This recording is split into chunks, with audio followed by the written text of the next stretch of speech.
নমস্কার বন্ধুরা, tasty food কিচেনে তোমাদের স্বাগত। আজকে আমি টেস্টি ফুড কিচেনে চলে এসেছি কিন্তু লাউ ডগা নিয়ে। লাউ ডগাগুলো দেখে কি মনে হচ্ছে বন্ধুরা একটু নেতিয়ে গেছে, আর কি হবে, গরমে কিন্তু সবারই অবস্থা খুব খারাপ। আমাদেরই অবস্থা খারাপ হয়ে যাচ্ছে, তো ওদের অবস্থা তো আরোই খারাপ হবে বন্ধুরা।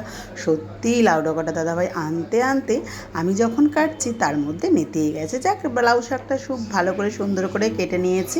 আর এখানে দেখো শিলপাটা নিয়ে নিয়েছি। আমি কিন্তু আজকে শিলপাটায় করব, যে রেসিপিটা করব। 2 চামচ এখানে পোস্ত নিয়ে নিয়েছি, আর নিয়ে নিয়েছি 2 চামচ সর্ষে। আর তোমরা জানোই সর্ষে আর পোস্ত কিন্তু শিলপাটাতে বেটে রান্না করলে টেস্ট কিন্তু দ্বিগুণ দ্বিগুণ দ্বিগুণ 10 গুণ বেড়ে যায় রান্নার। তার জন্য আমি কিন্তু যখনই পোস্ত দিয়ে কোনো রেসিপি করি আমি কিন্তু শিলপাটাতে বেটেই করি। দেখো এখানে কিন্তু লাউ শাকগুলো যখন সুন্দর করে ধুয়ে রেখেছি, লাউ শাকগুলো একদম সতেজ হয়ে গেছে। আর বেটে রাখা পোস্ত, সর্ষে আর লঙ্কা একসাথে কিন্তু আমি দিয়ে দিলাম লাউ শাকের মধ্যে। এবার দিয়ে দিলাম পরিমাণ মতো লবণ, পরিমাণ মতো হলুদ, আর স্বাদের জন্য, স্বাদটাকে ব্যালেন্স করার জন্য দিয়ে দিলাম এখানে আমি 1 চামচ মতো চিনি। আর কাঁচা সর্ষের তেল দিয়ে বেশ ভালো করে কিন্তু লাউ শাকগুলোকে আমি হাত দিয়ে এভাবে চটকিয়ে চটকিয়ে মাখবো। আর কি করব জানো বন্ধুরা, আমি রেসিপিটা করব আজকে লাউ ডগার ভাপা। খেয়েছো বন্ধুরা? দারুণ খেতে লাগে কিন্তু লাউ ডগার ভাপা। এভাবে সর্ষে পোস্ত দিয়ে একবার লাউ ডগার ভাপাটা করে খেও। আমার রেসিপিটা তোমাদের দেখো ভাল লাগবে।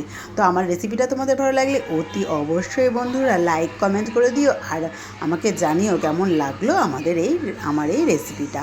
দেখো আমি কিন্তু একটা বড় টিফিন কারির মধ্যে পুরো লাউ ডাগাগুলো দিয়ে দিলাম, আর ওপর থেকে এভাবে 4টে কাঁচা লঙ্কা দিয়ে দিলাম। আর কিন্তু সর্ষে পোস্ত সব কিছু ভালো করে দেওয়া আছে।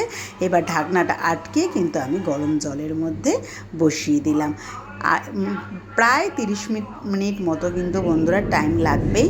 30 মিনিট পরে কিন্তু ঢাকনা খুললে জাস্ট দারুণ, যা গন্ধ বেরিয়েছে না বন্ধুরা, কি বলবো, জাস্ট দারুণ দারুণ দারুণ গন্ধ বেরিয়েছে।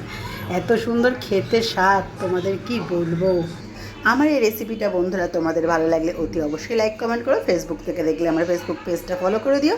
ইউটিউব থেকে দেখলে একটা সাবস্ক্রাইব করে রেখো বন্ধুরা নতুন ভিডিওর জন্য। চলো বন্ধুরা, টাটা, আবার চলে আসবো নতুন ভিডিও নিয়ে।